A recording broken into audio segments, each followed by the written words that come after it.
चलो 5.3, ठीक है। ये 5.3 और चैप्टर हमारा चल रहा है कौन सा? समांतर श्रेणी का। समांतर श्रेणी का चैप्टर चल रहा है 5.3। हमने 1 से लेकर 9 तक के सवालों को सोल्व कर लिया था, ठीक है। आज हम 10 से आगे के सवालों को देखेंगे। देखिएगा दिया है A1, A2, A3 dash AN से एक AP बनती है। AN नीचे दिए अनुसार परिभाषित हो, तो देखिए हमें एक AP बनेगी कैसे। तो देखिएगा AN बराबर कितना दिया है? 3 प्लस का 4N। समझिएगा, पहली बात तो A1 निकालो। अगर हम A1 निकालें, यहाँ से A1 निकालेंगे, इसका मतलब N का मान हमें 1 डालना होगा। N का मान हमने 1 डाल दिया। जब 1 डालेंगे तो हमें A1 मिलेगा। तो जहाँ पर N होगा वहाँ हमने क्या डाल दिया? 1। तो A1 कितना मिल गया हमें? 3 और 4 एक कम 4, यानी A1 मिल गया 4 और 3 7, यानी पहला पद 7 मिल गया इस सीरीज का। अब दूसरा निकालो, A2 निकाल लो, ठीक है। ये समीकरण नंबर चाहे 1 डाल लो इसको, तो n बराबर 2 इसमें रख देंगे समीकरण नंबर 1 में। समीकरण नंबर 1 में रखने पर रखिएगा A2 मिल जाएगा हमें, तो 3 प्लस 4 गुणे 2, 4 दूनी 8, 8 और 3 11, यानी दूसरा पद मिल जाएगा हमें 11। दूसरा पद मिल जाएगा हमें 11, ठीक है। दूसरा पद मिल जाएगा हमें 11। अब देखिएगा दूसरा पद 11 मिल जाएगा। फिर n का मान रख देंगे 3 समीकरण नंबर 1 में, तो A3 हमें क्या मिलेगा? 3 प्लस 4, n का मान है 3, तो 3 4 3 12, तो A3 हमें मिल जाएगा 12 और 3 15। अब इसको लिख लीजिएगा A1 कामा A2 कामा A3 और AN दिया है ना, तो A1 कितना आया हमारा 7, A2 कितना आया हमारा 11, A3 कितना आया हमारा 15। डेश चलेगा। अब इसको चेक कर लेंगे क्या ये AP बनाते भी हैं या नहीं बनाते हैं। तो ये देखो, ये आपका ये T1 यानी पहला पद, ये T2 और ये T3। तो AP बनाने का जो प्रतिबंध होता है, AP बनाने का प्रतिबंध, AP बनाने का प्रतिबंध क्या होता है? T2 माइनस का T1, T3 माइनस का T2। तो T2 कितना दिया है 11, T1 कितना दिया है 7 और 15 माइनस का 11। यहाँ भी कितना बचेगा हमारा 4, यहाँ भी कितना बचेगा हमारा 4, क्योंकि दोनों बराबर हैं। इसका मतलब दर्शाइए, सवाल में ये सिद्ध कीजिए।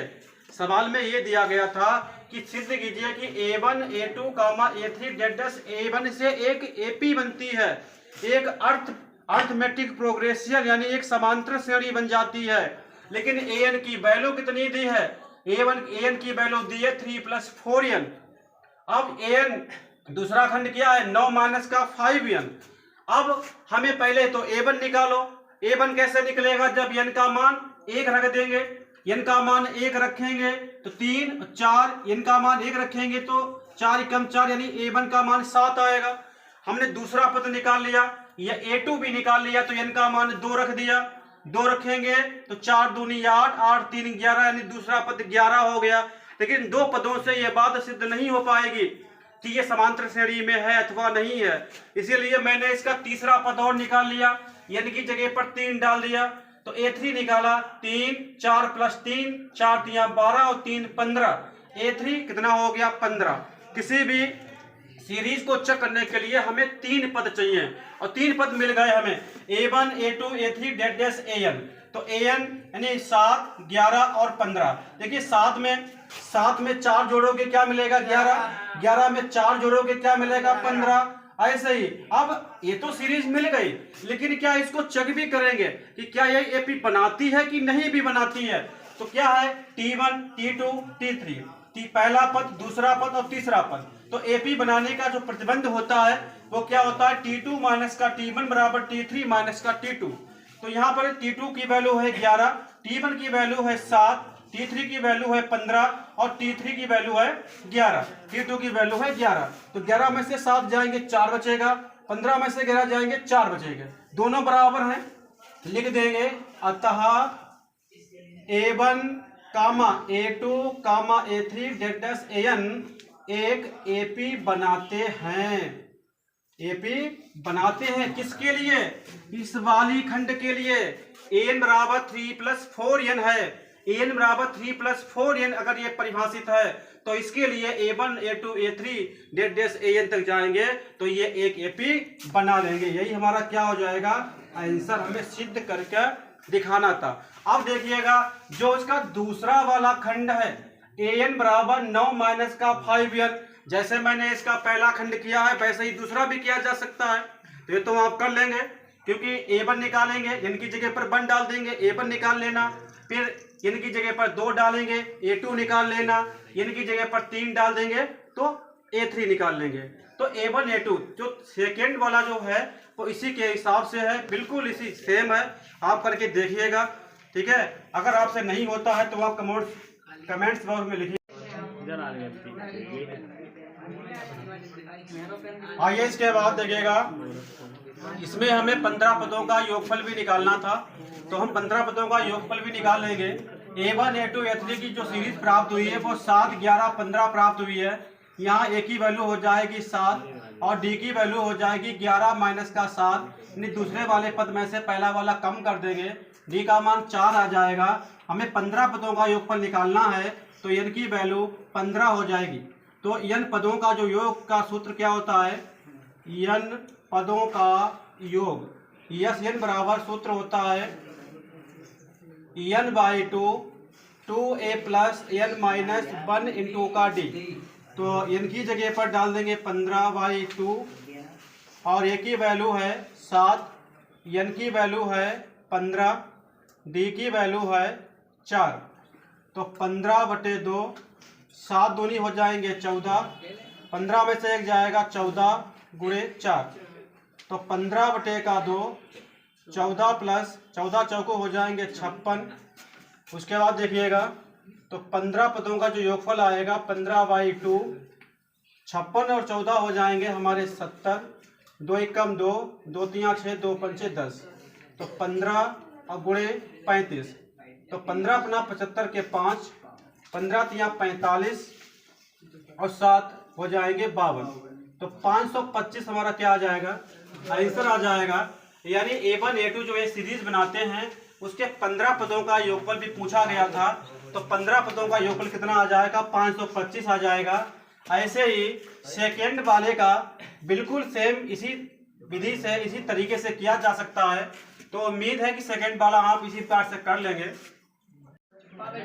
आइए इसके बाद हम सवाल नंबर 11 को देखते हैं। सवाल नंबर 11 क्या कह रहा है हमारा? आप AP के n पदों का योग 4n - का n² है, हमें निकालना क्या है? S1 निकालना है, S2 निकालना है, T2 यानी दूसरा पद निकालना है, T10 10वां पद निकालना है और Tn nवां पद निकालना है।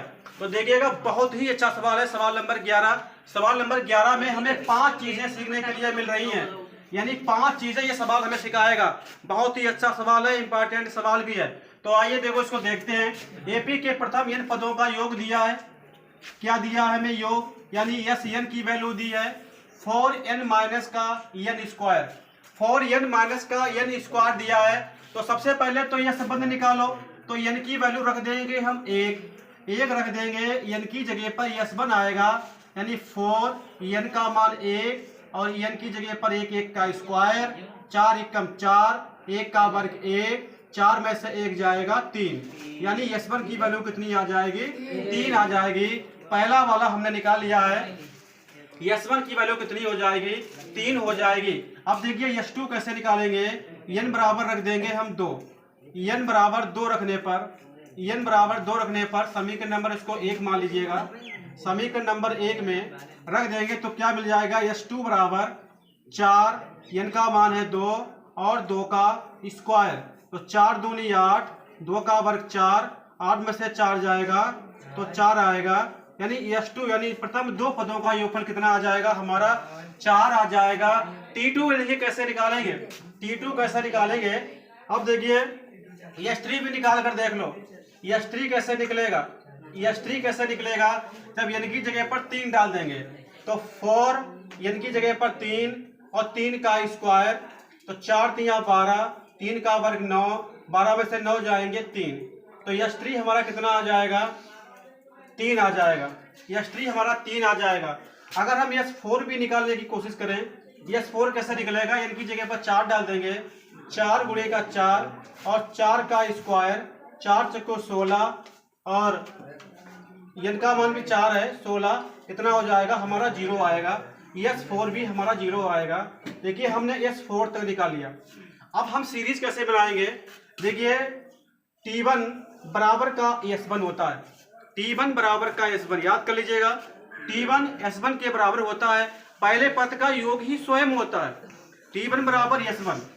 उसके बाद देखिए T2 कैसे निकालते हैं, दूसरा पद कैसे निकालते हैं, बहुत ही यहाँ पर समझने वाली चीज है। दूसरा पद कैसे निकालते हैं, ये निकालते हैं S2 में से S1 को कम कर देते हैं, दूसरे वाले पद में से पहला वाला, दूसरे प्रथम दो पदों के योग में से पहले वाले पद का योग कम कर दो। देखिए दूसरा क्या आया था हमारा 4, S2 का 4 आया था, S1 कितना आया था हमारा 3, यानी कितना आ जाएगा 1, यानी जो दूसरा पद है वो कितना आ जाएगा हमारा 1 आ जाएगा। दूसरा पद भी हमारा कितना आ जाएगा, 1 आ जाएगा। अगर हम देखिए दसवां निकालना चाहें, ऐसा ही देखिए अब हम T3 निकालो, तो T3 कैसे निकलेगा, देखिएगा S3 माइनस का S2 से निकाल लेंगे, यानी S3 प्रथम 3 पदों के योगफल में से 2 पद कम कर देंगे। S3 हमने कितना निकाला था, S3 का मान 3 आया और S2 का मान कितना आया है, S2 का मान 4 आया है, तो कितना आ जाएगा, माइनस का 1 आ जाएगा। कितना आ जाएगा, माइनस का 1 आ जाएगा। देखिए हमने S1 निकाल लिया है, S1 निकाल लिया है, S2 निकाल लिया है, T2 निकाल लिया, T10 निकालेंगे। अब देखिएगा S1 निकाल लिया है, कितना आया 3, S2 भी और T2 भी हमने निकाल लिया है। अब ध्यान दीजिएगा, सब लोग ध्यान देंगे इधर, S1 की वैल्यू है 3, S2 की वैल्यू आई है 4, S3 की वैल्यू आई है 3, S4 की वैल्यू है 4। अब देखिएगा T1 कितना आया हमारे पास 1 और T2 कितना आ गया है, T2 कितना आया है 1, T1 कितना आया था हमारे पास यस, T2 कितना आया था 1, दूसरा पद 1 आया था, तो 1 आया था यस वन।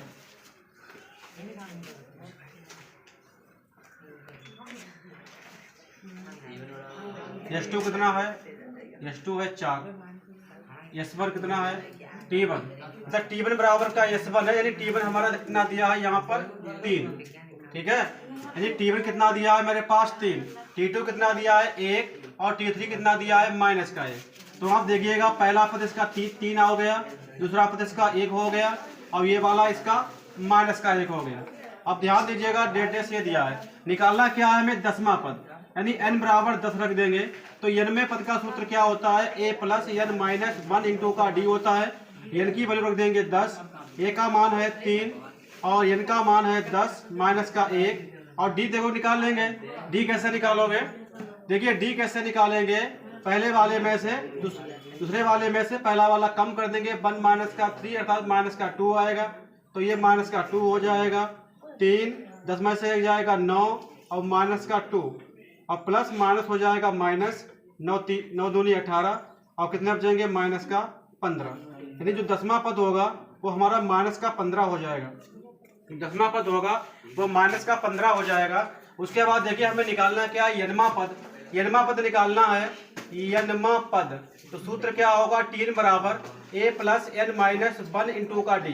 तो यनमा निकालना है तो n की जगह पर n रहेगा, a का मान है मेरे पास 3, n की जगह पर n और d का मान है माइनस का 2, तो 3 और इस माइनस की गुणा कर दो अंदर तो माइनस के 2n हो जाएंगे, माइनस माइनस हो जाएगा प्लस अर्थात 2, 3 2 हो जाएंगे 5 माइनस का 2n। तो यनमा जो पद है वो 5 माइनस का 2n हो जाएगा, ठीक है। तो यनमा पद कितना आएगा हमारा 5 माइनस का 2n आएगा। अब देखिए हमने S1 भी निकाल लिया, S2 भी निकाला, T2 भी निकाला, T10 भी निकाल लिया और Tn भी निकाल लिया।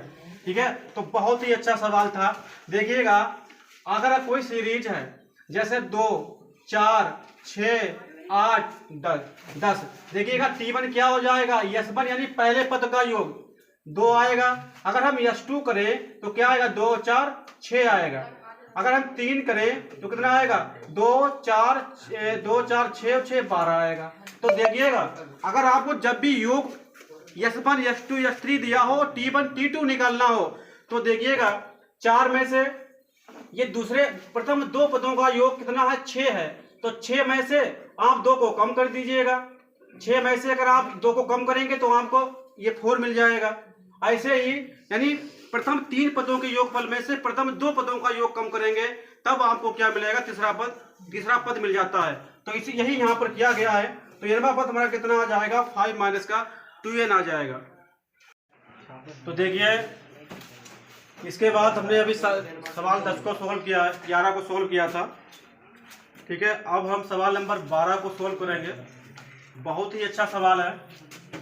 ऐसे प्रथम 40 धन पूर्णांकों का योग ज्ञात करो जो 6 से विभाज्य हो। बहुत ही अच्छा सवाल है। इस पर आप लिख लेंगे मोस्ट इम्पॉर्टेंट लिख लेंगे इस पर। बहुत ही अच्छा सवाल। हमें 40 धन पूर्णांकों का योगफल निकालना है, लेकिन कैसे, जिसको जो 6 से विभाज्य हो। तो आपने विभाज्य तो पढ़ा ही होगा, 6 से विभाज्य जो संख्याएं 6 से कट जाए, जो संख्याएं 6 से कट जाए वो 6 से विभाज्य कहलाएंगे। या हम कह सकते हैं कि जो 6 के गुणा में आ जाएं, जो 6 के गुणा में आ जाएं। 6 एकम 6, 6 दूनी 12, 6 तीन 18, 6 चौक 24। तो ये इतना हमें कहाँ तक लेना है, 40 संख्याओं तक लेना है। जैसे 6 से विभाज्य, 6 से विभाज्य संख्याएं, लेकिन क्या कह दिया, प्रथम 40 धन पूर्णांक, शुरू के 40 लेने हैं। तो पहली क्या हो जाएगी, 6, प्रथम हमारा 6 हो जाएगा। दूसरा हमारा 12 हो जाएगा, धन पूर्णांक 6 दूनी 12 कट जाएगा। तीसरा 6 तिया 18 हो जाएगा। चौथा 6 चौक 24 हो जाएगा। पांचवा 6 पंच से 30 हो जाएगा।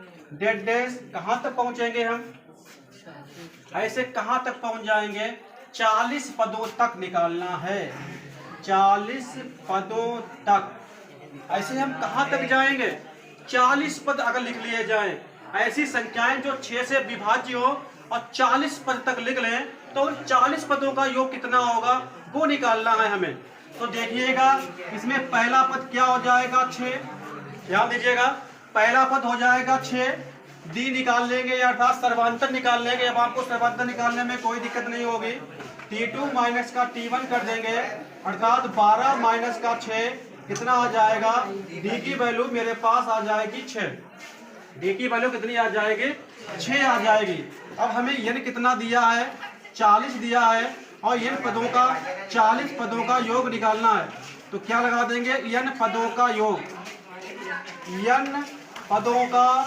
n पदों का योग निकालना है। n पदों का योग निकालना है। तो n पदों का योग का सूत्र क्या होगा, Sn बराबर n/2 2a plus n minus 1 into का d। तो यहाँ n की वैल्यू कितनी दी है, 40। तो n की जगह पर कितना रख देंगे, 40 रख देंगे। और a की वैल्यू कितनी दी है मेरे पास, 6। और n का मान कितना दिया है, 40। और d की वैल्यू कितनी है, 6 है। तो कितना हो जाएगा, 2 से 2 कट जाएगा, 2 दूनी 4, कितना आएगा, 20 आएगा। 6 दूनी कितना हो जाएगा, 12। 6 दूनी कितना हो जाएगा, 12 हो जाएगा। और 40 में से 1 जाएगा 39 और गुणे 6। इसके बाद देखेंगे इधर, तो ये हमारा आ जाएगा 20, यहाँ 20 आया है। और ये हो जाएगा 12 प्लस 39 और गुणे 6 की गुणा कर देंगे। 6 नेम 54 के 4 और 6 तिया 18 और 5 23, कितना हो जाएगा, 20 गुणे 4 12 234, कितने हो जाएंगे, 246। तो गुणा कर लेंगे, 0 लगा लेंगे। 2 छंग 12 के 2, 2 छंग 12 के 2, 2 चौको 8 और 1 9 और 2 तिया 6। तो 6920 क्या आ जाएगा, इसका आंसर आ जाएगा। यानी अगर जो संख्या 6 से विभाज्य हो, 6, 12, 18 ये 40 पदों तक लिखा जाए तो 40 पदों का जो योगफल आएगा वो हमारा 6920 हो जाएगा। कितना आएगा, 6920 हमारा जो है इसका आंसर आ जाएगा।